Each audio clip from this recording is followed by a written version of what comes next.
इंदिरा एकादशी का व्रत करने से और उस दिन शालिग्राम के आगे श्राद्ध करने से अपने पितरों की मुक्ति होती है, ऐसा भगवान कृष्ण कहते हैं युधिष्ठिर को। पूर्व काल की बात है। सतयुग में इंद्रसेन नाम का राजा बड़ा विख्यात हुआ। धार्मिक राजा था, प्रजा उसकी सुखी थी। उसके पिता किसी व्रत के भंग के दोष से यमलोक में पड़े हुए थे। एक दिन नारद जी घूमते घामते यमलोक चले गए। वहां इंद्रसेन के पिता परेशान थे और उन्होंने नारद जी से कहा कि नारद जी, मेरा बेटा तो बड़ा धार्मिक है, बड़ा अच्छा राज्य करता है, पर मैं यहाँ पर यातना सहन कर रहा हूँ। मेरी पीड़ा की समाप्ति का कोई उपाय होना तो चाहिए।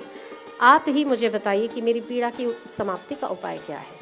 नारद जी ने कहा, तुम बताओ क्या करना है।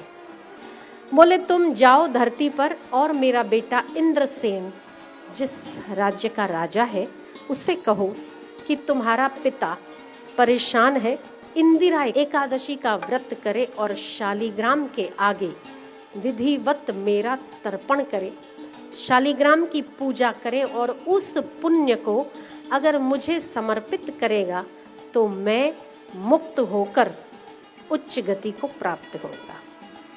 नारद जी धरती पर आए। इंद्रसेन ने उनका सत्कार किया, आवभगत की और नारद जी को पूछा कि नारद जी, संतों का आना व्यर्थ नहीं होता है। संतों के आने से आत्मिक शुद्धि होती है, बुद्धि पवित्र होती है, नयनों से दर्शन करके नयनों की शुद्धि होती है। आपके आने का कारण जान सकता हूँ मैं, और मेरे लिए क्या आदेश है। तब नारद जी कहते हैं कि मैं एक बार यमलोक गया था, तुम्हारे पिता को देखा।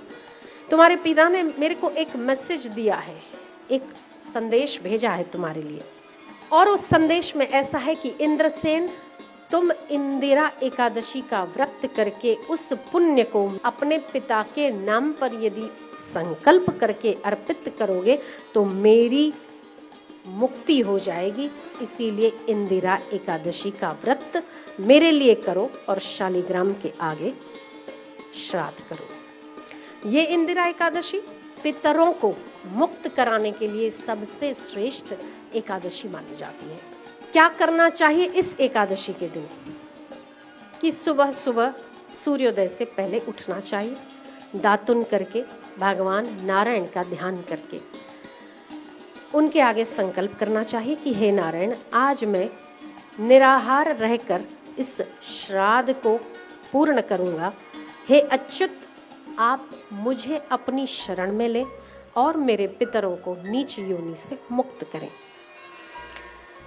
भगवान कृष्ण कहते हैं युधिष्ठिर से कि युधिष्ठिर, कोई समय में इंद्रसेन को नारद जी ने उनके पिता का संदेश दिया और इस विधि से इंद्रसेन ने अपने रानियों और पुत्र सहित अपने पिता का श्राद्ध किया। जैसे ही श्राद्ध समाप्त हुआ, आकाश से फूलों की वर्षा हुई और इंद्रसेन के पिता गरुड़ पर आरूढ़ होकर विष्णु धाम को प्राप्त हो गए। इसीलिए इंदिरा एकादशी की महिमा शास्त्रों में वर्णित है। कृष्ण कहते हैं कि इसको पढ़ने और सुनने मात्र से मनुष्य पापों से मुक्त हो जाता है। इसीलिए हमने आपके आगे इंदिरा एकादशी का महात्मा कहा। तो आप भी हर एकादशी को बिना भूले व्रत करने का संकल्प लोगे, साथ ही साथ दूसरों को करवाओगे। जो नहीं कर सकते, कम से कम चावल का उपयोग तो गलती से भी नहीं करना चाहिए। जो भी आपके इर्द गिर्द है, चावल न खाने का नियम उनसे जरूर लेवा लीजिएगा। ओम नमो भगवते वासुदेवाय, ओम नमो भगवते वासुदेवाय, अनंताय नमः, अच्युताय नमः, गोविंदाय नमः, गोपालाय नमः, श्री कृष्णाय नमः, महातेजाय नमः, सुंदराय नमः, मम देवाय नमः। ओम नमो